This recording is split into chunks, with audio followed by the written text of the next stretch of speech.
Range, charging time, high price, these are only some of the concerns people have about EVs. What if range and charging were not such a big deal? This is Jaguar I-Pace, a fully electric vehicle with range up to 500 kilometers. Let's see what it can do. Jaguar I-Pace concept was shown at the LA Auto Show in 2016. Production version debuted in March 2018. Jaguar took advantage, among others, of lessons learned in Formula E. The I-Pace has low drag coefficient of 0.29, all-wheel drive, and fast charging to 80% takes about 40 minutes. Before we'll take it for a spin, a couple of words about the I-Pace exterior design. At first glance, the electric Jaguar may look like a compact car, but don't be fooled.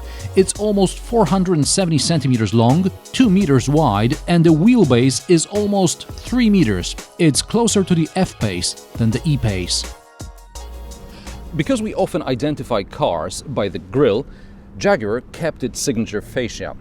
However, because under this bonnet there is no engine, there's just an electric motor somewhere back there, so this is actually not a grille. So the air flows through here, comes out up here, goes over the roof, and then goes under the rear spoiler. And one more thing, I wanted to show you how this thing is empty, and I dropped a coin from there, and unfortunately it went under this plastic fake grille. So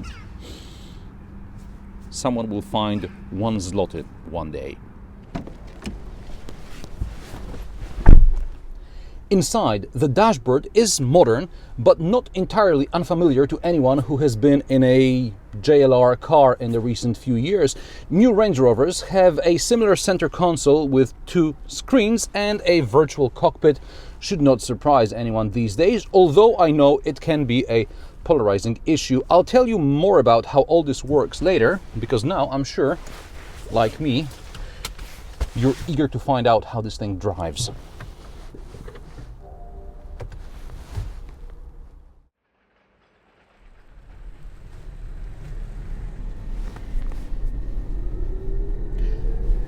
And it drives superbly. Let me just address the elephant in the room, which is Tesla. Now, there is no official Tesla distributor in Poland, so I got to drive the Model S once. It belonged to a friend of a friend. My takeaway was that Tesla was very fast, but I felt disconnected. It was a very good, very powerful computer on wheels.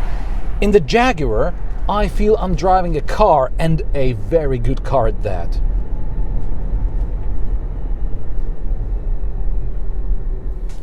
The first time I drove the I-Pace was a few months back on a handling track. One of the tests was a skid pad. A moderately advanced driver should be able to control the I-Pace if it slides.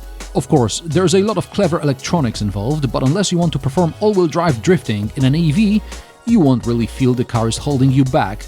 It simply works. This was also a good opportunity to test the acceleration. Jaguar I-Pace accelerates from 0 to 100 km per hour in 4.8 seconds. With almost 700 Nm of instant torque, there's virtually no chance of you cutting in front of someone. Chances are you can accelerate fast enough. The top speed is 200 km per hour, which is plenty fast in an EV. You won't feel you're driving a car that weighs over 2 tons.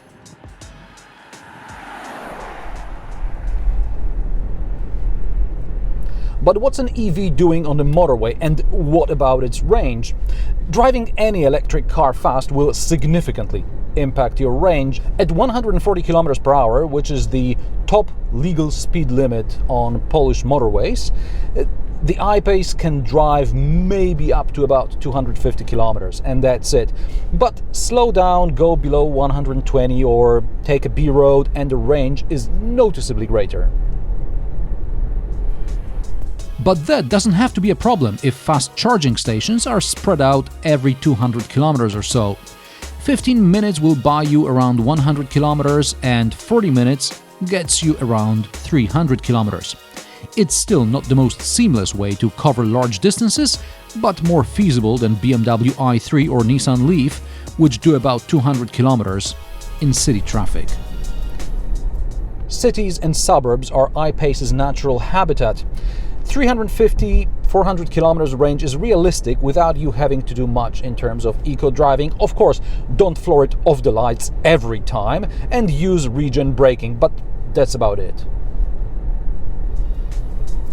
Like many other EVs, also in the I-Pace, regenerative braking starts as soon as you let go of the accelerator pedal.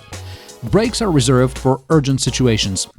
When regen braking, you just need to remember the car will not stop completely, it'll crawl until you press the brake. The I-Pace is quiet, only in sport mode. There's this fake engine-like noise, but at first I didn't notice it, I didn't know what it was, so it's pretty discreet. At motorway speeds, there is some wind and tire noise, but it's nothing too overwhelming, nothing annoying. Steering is very natural. It's not heavy like in a McLaren, obviously, but it's not light and lifeless like in many cars today. Like I said earlier, I feel I'm driving a car, not a computer. The I-Pace has a rigid chassis, which you can feel when driving through horizontal obstacles, but driving on cobblestones, damping is very good. And because the batteries are under the floor, the center of gravity is low as well, so the I-Pace corners flat. This test car gets adaptive suspension, which allows for a 40mm increase in ground clearance to about 18 cm. I hope you'll forgive me for not testing wading depth of 50 cm.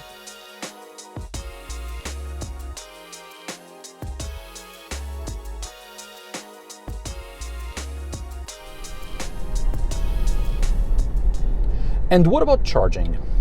Charger network across Europe is growing. In Poland, there are some chargers mainly along the main road corridors and usually in shopping malls, and you usually have to pay for them. There are also some next to public administration buildings, and at least for now, they are free.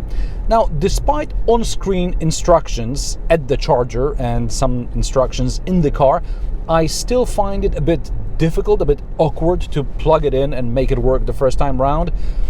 I don't know if it's me or if it's the charger or if it's the socket in the car. I just find it a bit complicated. I suppose in a couple of months driving a car like this, I would get used to it. It would become a habit, just like refueling your car at a petrol station. In case of an electric car, you just have to reserve half an hour or 45 minutes.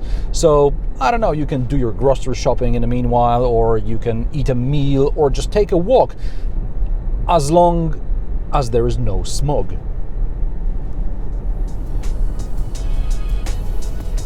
Which leads us to another concern raised by electromobility skeptics. What's the point of driving a zero-emissions car when the electricity it runs on comes from a coal power station? A lot will depend on the national or even regional policy in this sphere. According to A.T. Kearney and Energy Transition Institute Battery Electric Vehicles 2018 report, in France, producing 1 kilowatt-hour of electric energy generates around 60 grams of CO2. In Poland, it's 650 grams per kilowatt-hour, with realistic average energy consumption of around 25 kilowatt-hours per 100 kilometers. This I-Pace emits equivalent of 15 grams of CO2 per kilometer in France, but around 162 grams in Poland, which, for reference, is more than the new BMW X5 with a 3-liter diesel. It's also about 20% less than the Porsche Macan Turbo, but you see where this is going. And this is also an argument one needs to take into account when buying an electric car for at least 80,000 euro or even 102 grand, like this first edition model.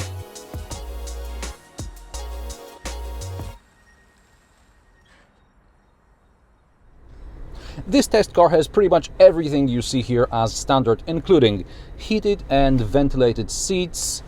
There are also power seats with memory function for the driver and for the passenger. There is an extended leather package of some sort, which probably includes leather here on the dash as well as on the seats. And there is 4-zone climate control, obviously 2 zones in the front, 2 in the back. And there are 3 pages of other kit. I've seen the specification for this car and it's extensive. The cockpit is yet another variation of the JLR SUV design. I like the fact that despite certain similarities, interiors in each model remain clearly different. Whereas Volvo, for example, keeps installing the same infotainment screen and the same instrument cluster in all its vehicles over the last few years. For me, as a car journalist who keeps switching cars quite often, unification is easier because every Volvo or every BMW has pretty much the same system and it's easy to use. On the other hand, I often run out of things to say about them because everything has been said.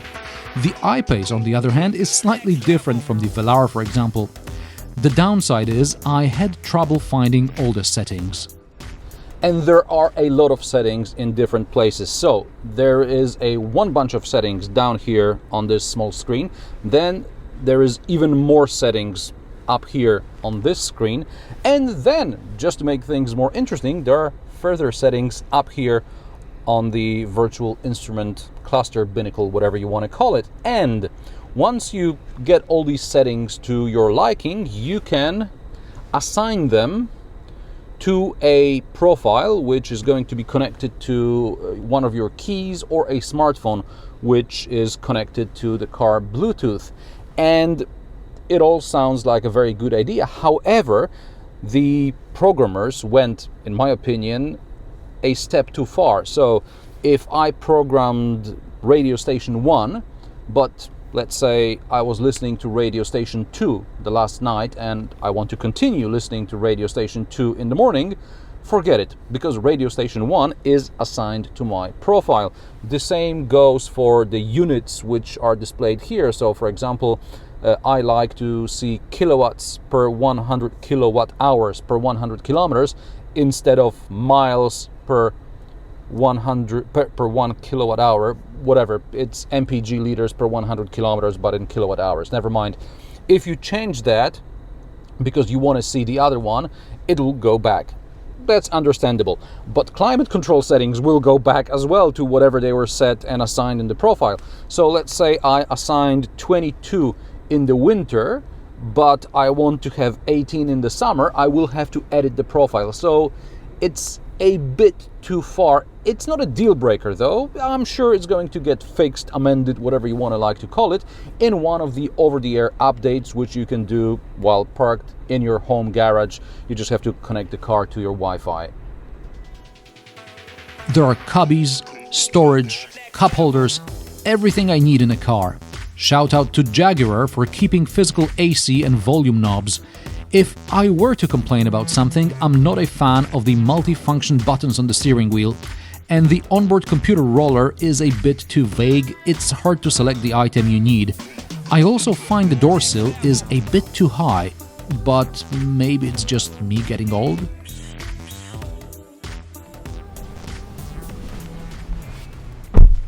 In the back, there does not seem to be as much place as one would expect, judging by the external dimensions. I mean, okay, there is good legroom and decent headroom, but I expected more. Perhaps tan upholstery would make this thing look a bit bigger inside. On the plus side, there are USB charging points and a 12-volt socket here. There is, of course, dual zone climate control in the back. There is some storage here under the armrest. Open! There we go. And a couple of cup holders. Now the backrests split 60-40, but you have to fold them from the cabin side. And now let's go and see the boot.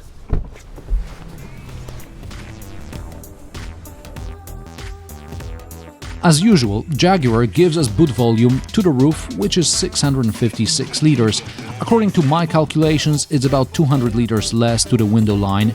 Good thing there are shopping bag hooks and some storage under the floor, where one of the charging cables lives. Because the other charging cable lives in a small compartment under the bonnet. I applaud Jaguar for thinking about charging cables, which often take up precious space in EVs and PHEVs. It's always better to have a cable with you. Let me go back to charging for a minute. A fast charger with a CCS plug will recharge the I-Pace batteries to 80% in 40 minutes. A 7 kilowatt Type 2 socket, which could be your home wall box, is good for 80% in about 10 hours. Charging from an ordinary 230-volt socket takes more than 40 hours. This is why Jaguar suggests you don't need to recharge the battery fully unless you're planning a longer trip.